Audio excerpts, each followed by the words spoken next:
හදිසියේ ගත්ත වීඩියෝ එකක් මම චීස් පැස්ටා එකක් හැදුවා බබාට අන්නේ රෙසිපි එක.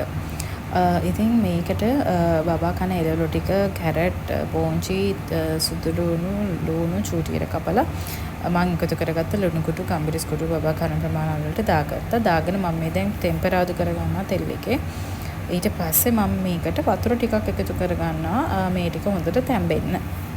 ඉතින් මේ වීඩියෝ එක මම අදිසියේ බබාට උදේ හදලා දුන්නේ. ඉතින් මට හිතුණා ඕගලන්ට එක්ක ෂෙයා කරගන්න මම මේක මීට කලිනුත් හදලා තියෙනවා. ඉතින් ඊට පස්සේ මම මේ එකතු කරන්නේ ඕට්ස්. ඉතින් මම මේ අර වයිට් සෝස් එක වගේ හදා ගන්නවනේ අපි සාමාන්‍ය චීස් පැස්ටා කනකොට. අර ඒ වගේ වෙන්න ඒක එහෙමම නෙමෙයි මේක ටිකක් වෙනස් විදියක් මමත් ඉන්ටර්නෙට් එකේ දැකපු වීඩියෝ එකකින් තමයි මම මේකේ අයිඩියා කරගෙන මේක හදන්නේ. මේකේ ඕට්ස් ඇතරම කුඩු කරලා තමයි ඒක නම් එකතු කරගත්තේ. මම මේවම එකතු කරගත්තා මේ විදිහටත් normal. ඊට පස්සේ මම එකතු කරගන්නවා පොල් කිරි.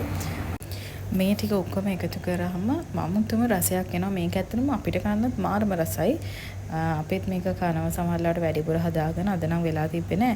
ඉතින් මම එකතු කරගත්ත චීස් එක ඉතින් චීස් එකත් එක්ක දැන් තියෙන්නේ හොඳට මේක චීස් එකේ එක සෝස් එක වගේ හොඳට දිය කරගන්න. ඊට පස්සේ අපි තඹගත්ත පැස්ටා ටික මේකට එකතු කරලා මික්ස් කරලා ඉතින් ඒකේ අර සෝස් ගතිය කියන්නේ වතුර ගතිය අඩු වෙනකන් පොඩ්ඩක් ලිපේ තියාගෙන ඊට පස්සේ ගන්න පුළුවන්. ඉතින් මම මෙන්න මේ පැස්ටා එක මේ ෆස්ට් ටයිම් බබාට දෙන්නේ. මට හිතුණා මේක දිග නිසා එයාට කන්න ලේසි වෙයි කියලා. මොකද මම කලින් පැස්ටා ගත්තම මේක කඩලා කපලා තමයි මේ බබාට කන්න දෙන්නේ. ඉතින් මේක දිග නිසා එයාට හපලා කන්නත් ලේසි.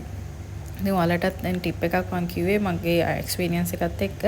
ඉතින් ඔන්න බලන්නකො ඉතින් එයා කන එක මේක මේ එයා මුලින්ම අපුඩි ගාවෙ නේදනට ඊට පස්සේ අපුඩි ගගා හරි ආසාවෙන් කෑවා මේක. ඔන්න බලන්නකො එහෙනම් එයාගේ රියැක්ෂන් එක. Ali.